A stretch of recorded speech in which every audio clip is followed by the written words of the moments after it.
So good afternoon, everyone.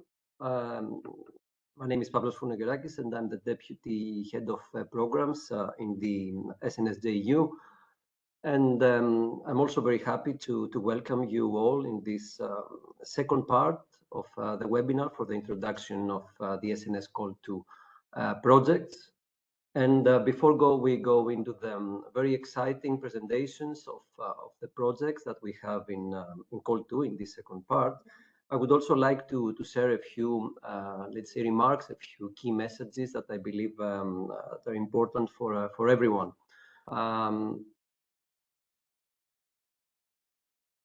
The first remark has to do with our goals, our SNS JU goals. And I would like to mention that the SNS JU is fully aligned with Europe's strategic priorities in terms of technological development and leadership, in terms of EU competitiveness, and of course in terms of societal impact and socioeconomic progress. So these are the core principles that drive our SNS JU work. But one of them, the most important, let's say, rationales of our work is the technological sovereignty that we always mention. And this is a must-have, not a nice-to-have feature. So it is important to make sure that the research in SNS JU is driven by this core principle. And along these lines, of course, we know that our R&I program should show some strong, let's say, downstream standardization activities. And this requires the strong involvement and commitment by all our projects. This is what we always say, and we always expect that our program will offer opportunities to all European stakeholders in industry, academia, SMEs, to have a leading position in the standardization activities. And with those activities already starting now in 2024, we're going to have, for example, the 3GPP SA1 meeting in May, and more meetings, more working groups will launch their activities in the coming months. The projects from Call 2 are very, very timely to contribute to all those activities.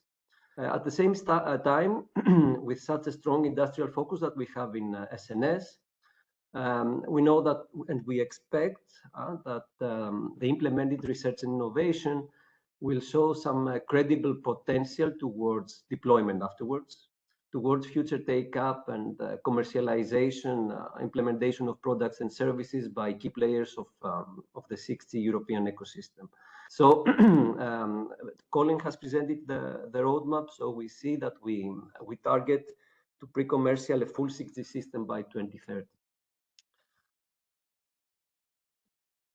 My next slide is about and the second message, of course, is about our KPIs, because in SNS JU we have a standard of, let's say, a set of KPIs that are closely linked, as you can see, to our projects and the R&I activities we have in this domain. So, of course, I'm not going to go into the details, because you see that most of the KPIs are very relevant for projects. We have the SMEs participation, that we're very high SME participation, more than the target of 20% already in Call 2.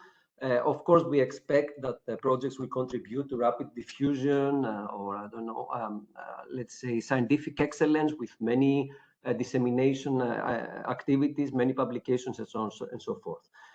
What is worth highlighting here is, again, the standardization contribution. The patent families go together with this, let's say, KPI.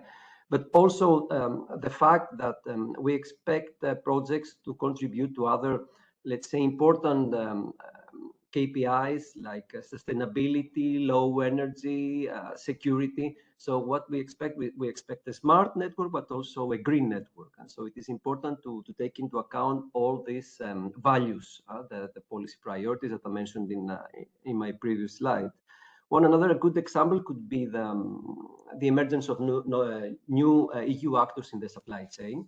And indeed, here we speak about spin-offs from projects, but also some new actors that may come up from these activities, but also, as Colin mentioned, the broadness of the value chain, because we target we want to, in the SNS, new players coming from IoT, cloud, components, microelectronics, and many AI, and many other areas. So it is important that we have in our program this broad, let's say, value chain. The last one, of course, that I would like to highlight in this slide is the advanced 60 solution for verticals, because the role of verticals in the large-scale trials, not only in Stream D, of course, but also in the deployment of all the vertical use cases in all projects in Stream B, C, and elsewhere.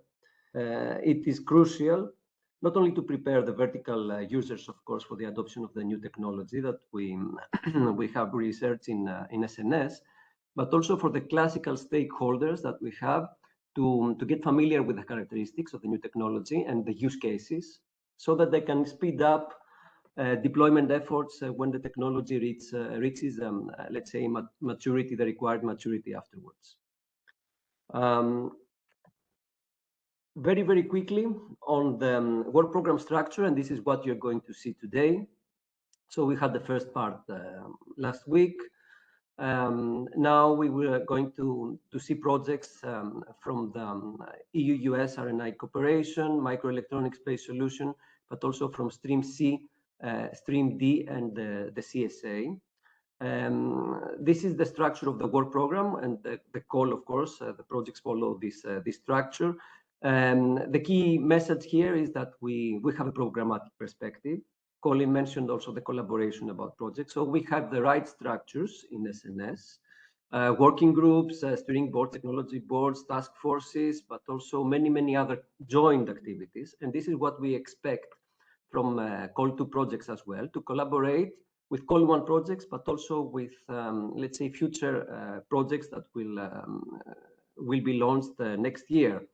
It is important that projects, they have this collaborative, let's say, mindset, and they cooperate in terms of, let's say, joint issues like joint demonstration, joint, let's say, papers, standardization activities, and so on and so forth.